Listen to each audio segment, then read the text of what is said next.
Você sabia que a poesia e a música surgiram juntas? Você já escutou uma música ou leu um poema que parecia falar da sua vida? Você tem um ritmo preferido? Você consegue perceber o ritmo em um poema? Oi gente, aqui é o Professor Sena e hoje nós vamos falar do gênero lírico. Mas antes, pergunto a todos, senhores, como vamos? Espero que bem, com a graça de Deus. Então vamos dar uma olhada no gênero lírico, mas antes vamos recordar algumas coisas sobre o que é literatura. Bom, gente, quando a gente pergunta o que é literatura, a gente sabe que a literatura é mimese, imitação, a arte que imita pela palavra. E, portanto, ela é uma limitação da realidade que cria aquela função de espelho, é uma manifestação artística que usa a palavra como matéria-prima. A definição de literatura que a gente trabalhou primeira foi a arte que usa como instrumento a palavra. É uma manifestação da expressividade humana. E a gente pode ver algumas outras funções da literatura. Por exemplo, a função evasiva, a função lúdica, a arte pela arte e até a literatura engajada. Nós vimos também que a literatura pode ter a função de ensinar, que ela é uma fonte legítima de conhecimento da humanidade e da nossa identidade. Nosso interesse está na literatura dita canonizada. Vamos entender o que é isso. Um conjunto de obras escritas e aceitas como artisticamente valiosas e representativas de nossa herança cultural. Por exemplo, Dom Casmurro, de Machado de Assis, Vidas Secas, de Graciliano Ramos, A Hora da Estrela, de Clarice Lispector, dentre outras várias. Deixa eu explicar para você um pouco o que é cânone. A palavra cânone significa lista de autores consagrados, lista de autores reconhecidos. O cânone católico, por exemplo, são os livros que compõem a Bíblia. A Bíblia é feita de autores canonizados. A literatura também tem seu cânone, que é a lista dos autores consagrados, ou seja, os autores reconhecidos como autores de obras expressivas da nossa cultura. E são exatamente essas obras que nós estudamos na periodização. Por isso, quando nós falamos de barroco, arcadismo, romantismo, realismo ou mesmo modernismo, o que nós estamos falando é de um estilo de época, que são características no período comuns a diversos autores que individualmente têm estilos bem diferentes, mas que naquela época formam um único estilo, um único bloco. E eis aí o cânone da literatura. Podemos falar, portanto, num cânone barroco, num cânone árcade, num cânone romântico e assim por diante. O que eu quero lembrar para vocês é o seguinte, é claro que nós precisamos de um cânone, nós precisamos organizar os nossos estudos. Lembra que eu falei que a periodização é como se fosse a estante onde você vai guardar o seu conhecimento? Porém, a gente não pode levar isso a ferro e fogo. O cânone tem que ser sempre uma postura aberta, porque pode ser que a gente encontre um ou outro autor que não ficou dentro do cânone, porque não havia na crítica capacidade de reconhecê-lo. O próprio Camões, na sua época, não foi muito valorizado, e hoje nós sabemos é um dos maiores escritores da língua portuguesa de todos os tempos. Por isso, senhores, embora nós usemos o cânone na literatura, e esse seja o foco dos nossos estudos, nós sempre vamos tentar manter o cânone aberto. Continuando então aqui, a literatura é a arte da linguagem escrita, que explora todas as potencialidades de comunicação e expressão, e é capaz de transpor limites de tempo e espaço. Na verdade, senhores, transpor os limites de tempo e espaço é uma característica da linguagem escrita. Nós escrevemos uma coisa aqui hoje e ela pode ser lida amanhã em outro lugar. Mas a literatura tem um potencial maior. Eu gosto muito dessa ideia de que a literatura é a melhor expressão do uso da língua. Uma das definições, inclusive, de obra literária é aquela que melhor utiliza os recursos comunicativos da língua. E as grandes obras literárias são aquelas obras que conseguem impactar a própria língua que nós falamos. E não esqueça, há uma relação muito estreita entre língua, literatura, cultura e nacionalidade. Assim, há obras que vão dialogar com a língua, com a cultura e com a nacionalidade. E, portanto, têm uma influência nesses aspectos, na construção da nossa identidade. Essas são as obras que nós estudamos em literatura. Eu fiz aqui para vocês um paralelo entre o texto literário e o texto não literário. Não vou perder tempo nisso, mas está aqui para vocês reverem, para vocês lembrarem quais são as diferenças do texto literário para o texto não literário. Tá legal? Vamos dar uma olhadinha agora na disposição gráfica do texto. O que eu estou querendo dizer é se o texto é escrito em prosa ou verso. Então vejamos a prosa. O texto em prosa, então, é aquele que se organiza em parágrafos, diferente do texto em verso, que é aquele que se organiza em estrofes. Mas vale falar que a prosa literária pode ser dividida em conto, novela e romance. Vejamos, conto, novela e romance.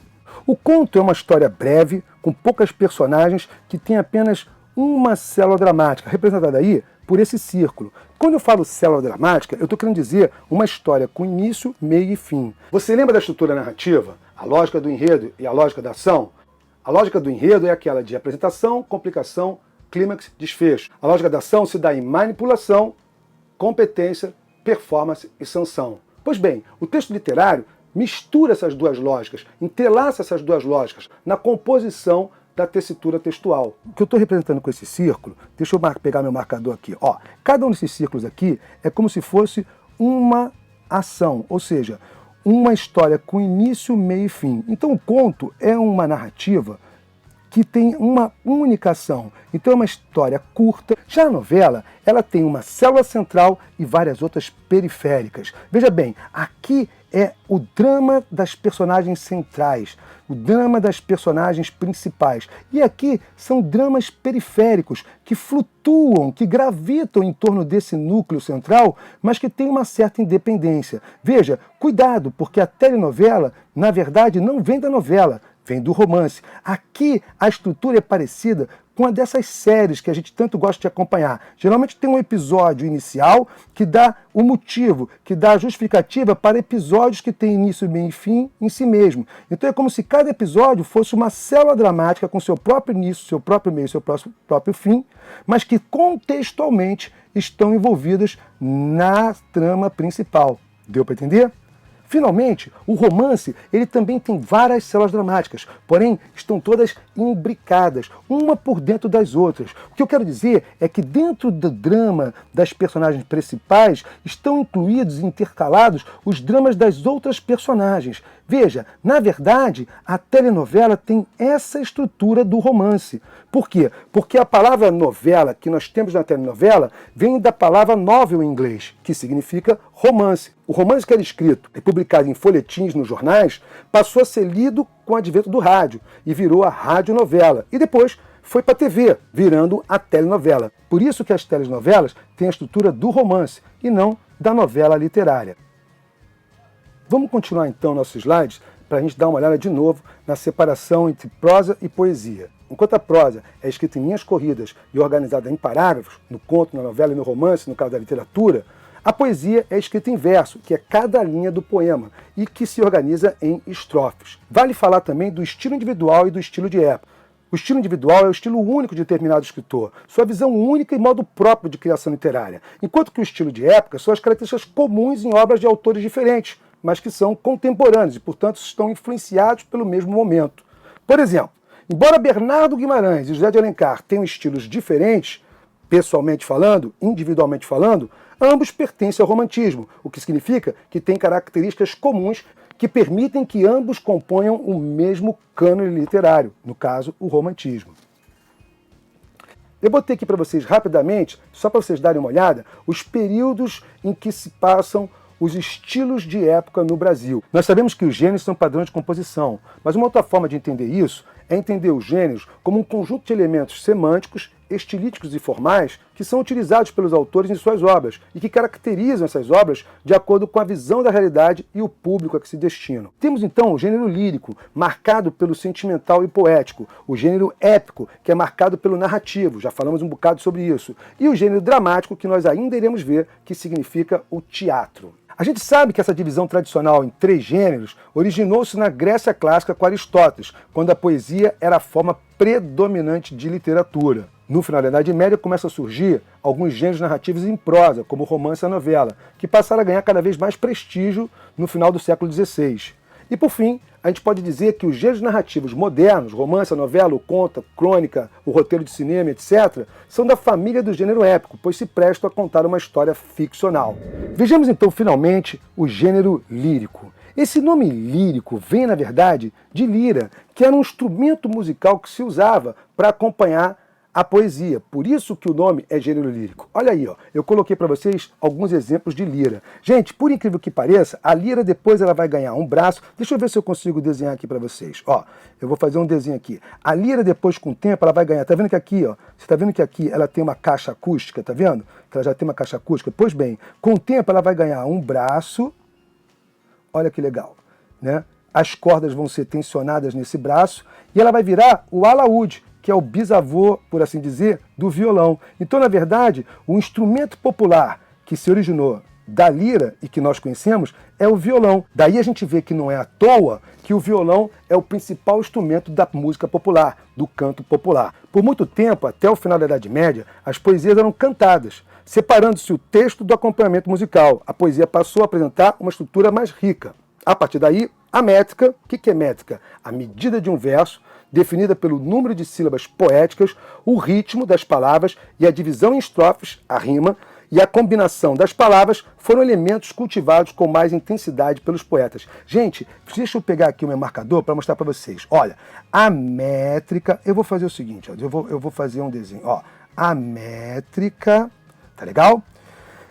O ritmo e a rima. Gente, métrica, ritmo e rima. Esses são os 3 elementos mais importantes para a gente estudar na poesia. Tá legal? Vamos ver como é que se dá a ocorrência do gênero lírico.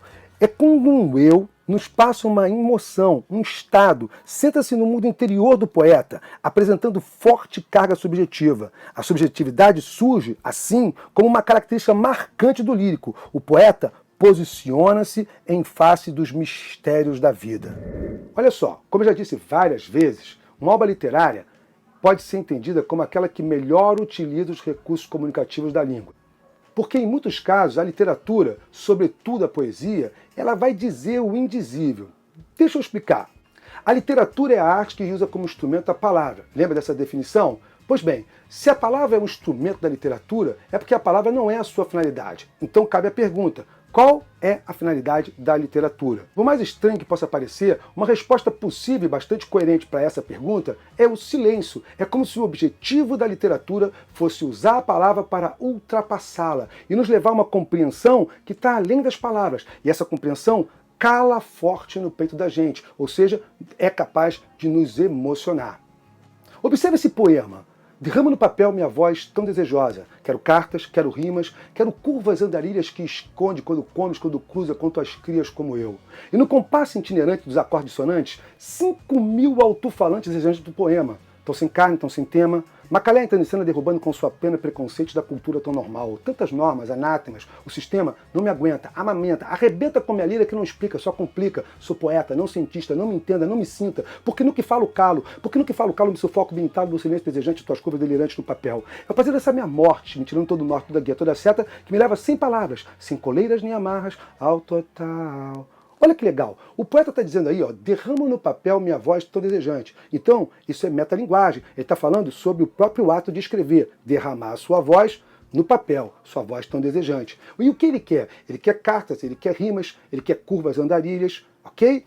E aí o texto começa a ficar muito complexo. No compasso itinerante dos acordes dissonantes, 5.000 alto-falantes desejantes do poema. Tão sem carne, tão sem tema, Macalé entrando em cena derrubando com sua pena preconceitos da cultura tão normal. Agora olha o que ele fala. Ele fala assim, ó, tantas normas, anátemas. E aí ele começa a responder o que eu estava falando sobre a poesia. A capacidade da poesia de ultrapassar a palavra. Aliás, o nome desse texto é Silêncio. Olha o que ele fala. Tantas normas, anátemas. O sistema não me aguenta, amamenta, arrebenta com minha lira. Então você vê que a poesia está contra o sistema do código, está arrebentando, por assim dizer, a relação do significante e do significado, quebrando a denotação e criando múltiplas conotações. O sistema amamenta, arrebenta com minha lira que não explica, só complica. E aí ele diz por que só complica. Sou poeta, não cientista. Então quem explica é a ciência. A poesia leva ao sentimento, portanto complica. Não me entenda, não me sinta, porque no que falo, calo. Percebeu?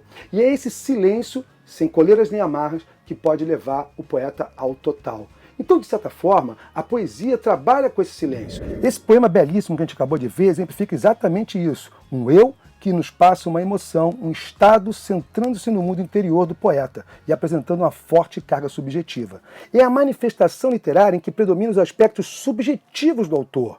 É, em geral, a maneira de o autor falar consigo mesmo, ou com um interlocutor particular, amigo, amante, fantasia, elemento da natureza, Deus. Não confundir eu lírico com o autor. Eu lírico, ou eu poético, é uma espécie de personalidade poética criada pelo autor que dá vazão a sensações ou impressões. Gente, a poesia ela é muito valorizada pela forma, porque como ela vem da música, ela tem muita musicalidade. E essa musicalidade é mantida por aqueles 3 aspectos que eu destaquei para você: o ritmo, o metro e a rima. Veja, o ritmo é a alternância entre os acentos, né? Sílabas átonas e tônicas, e as pausas. Então isso provoca um ritmo, como uma batida, como um rap, como qualquer coisa que tenha ritmo. Metro é medida, é a contagem das sílabas que tem um verso, mas não são as sílabas gramaticais, são as sílabas poéticas, e daí vem alguns fenômenos de versificação, que nós veremos na parte 2 desse assunto. E a rima é a semelhança de sons no final, ou no meio, ou no início do verso. Há ainda outros aspectos estruturais da poesia. A estrofe, que é o número de versos que ela tem. Então veja, pode ser um monóstico, um verso só, o disco 2, o terceto, o quarteto, ou quadra, o quinteto, o sexteto, a sextilha, né? A septilha, a oitava, a novena, a décima. Todas as estrofes que tenham mais de 10 versos, a gente vai chamar de irregulares, tá legal?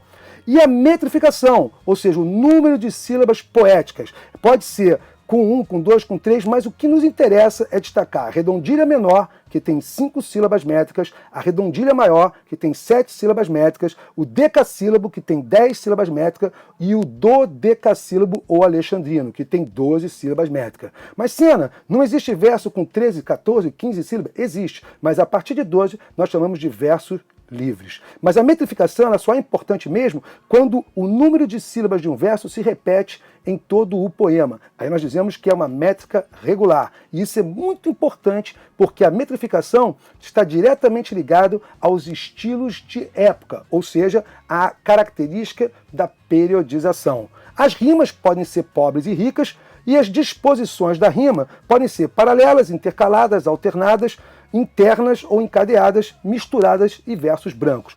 Vamos sair desses slides agora e vamos pegar o nosso livro, a leitura do capítulo 3, nós entramos no gênero lírico. Então eu recomendo que você leia, veja isso aqui, porque é exatamente o que nós falamos lá, expressão individual e subjetiva, a poesia lírica surge como uma forma de atender esse anseio, enfim, o sujeito lírico, que é o eu lírico, olha que legal, tome nota. O gênero lírico define-se, portanto, como aquele em que uma voz particular, o eu lírico ou eu poemático, manifesta a expressão do mundo interior, ou seja, fala de sentimentos, emoções e estados de... Isso aqui é muito legal, viu, gente? Isso aqui é Apolo com uma lira. Olha que legal, né? A lira de Apolo, beleza?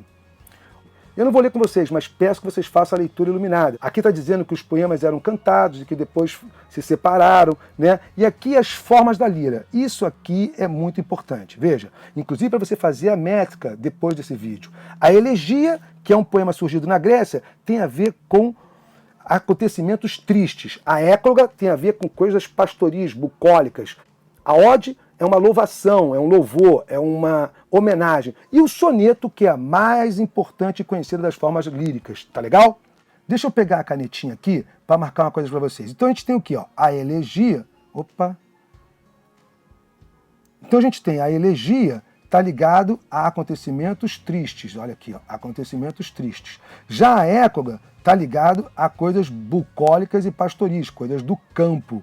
A ode está sempre ligada a uma homenagem, a louvação. E o que mais nos interessa aqui de tudo é o soneto. E o que é um soneto? É um poema de 14 versos, dividido em 2 quartetos e 2 tercetos. Ou seja, 2 estrofes de 4 versos e 2 estrofes de 3 versos. Tá legal? Ó, a estrutura do soneto é muito importante, porque o soneto é uma forma tão consolidada que ele chega a ter assim até uma estrutura de como se fazer a temática dele. Olha que exemplo legal, gente. Isso aqui é um texto da Flaubert Espanca muito bonito. Ó. Ódio é como se ódio fosse o tema, o mote. Deixa eu pegar aqui para mostrar para vocês. Olha só, nas 2 primeiras estrofes, que são os 2 quartetos, ela vai fazer um desenvolvimento desse tema que está aqui no título. E nos 2 tercetos, que são as 2 últimas estrofes, ela vai fazer uma espécie de conclusão. Isso é muito legal, porque é quase que uma estrutura argumentativa, uma estrutura fechada do soneto, tá legal? Então vamos ver. Ódio, esse é o tema, né? Ódio por ele, não. Se o amei tanto, se tanto bem lhe quis no meu passado, se o encontrei depois de o ter sonhado, se a vida assim roubei todo o encanto, que importa se mentiu? E se hoje o pranto turva o meu triste olhar marmorizado? olhar de monja, trágico, gelado, como um soturno e enorme Campo Santo. Campo Santo, gente, é cemitério. Deixa eu ver se está aqui. Acho que se apertar aqui aparece. Ah lá, não aparece. Deixa eu ver se bater. Ah, apareceu, olha lá. Campo Santo é cemitério, tá vendo? Beleza. Ah, nunca mais amá-lo é já bastante. Quero senti-lo doutra bem distante, como se fora meu, calma e serena. Ódio seria em mim saudade infinda, mágoa de o ter perdido, amor ainda. Ódio por ele? Não, não vale a pena. Então olha que legal. Ódio, interrogação, esse é o tema. Ódio por alguém que a abandonou. Nos dois quartetos, que são as duas primeiras estrofes, ela desenvolve a ideia de por que não poderia sentir esse ódio. E a conclusão está aqui. A conclusão, olha que legal, a conclusão aparece justamente aqui. Justamente quando ela diz que ter ódio por ele era mostrar que ainda o amava. Então isso é muito legal. Isso é muito legal, né? O soneto tem essa estrutura. Aqui no livro tem um parágrafo explicando isso. Ó. Após a análise do soneto, o significado de seu título torna-se mais claro. A indagação da possibilidade de odiar quem provocou a dor do abandono é analisada e descartada ao longo dos versos. Para o eu lírico, odiar quem causou tanta dor e sofrimento seria um reconhecimento da permanência de um amor que foi desprezado. E aqui fala ainda das origens do soneto. Nós entramos no recurso poético que nós vamos olhar num próximo vídeo sobre o gênero lírico. Mas eu gostaria muito que você fizesse a leitura do restante desse capítulo, que você lesse, que você visse. Olha que legal aqui, ó. Para você perceber o ritmo, as duas sílabas átonas são fracas. Então, e a sílaba tônica é forte. Então a gente tem duas fracas e uma forte. Duas fracas e uma forte. Se você parar para ver, é mais ou menos um ritmo assim, ó.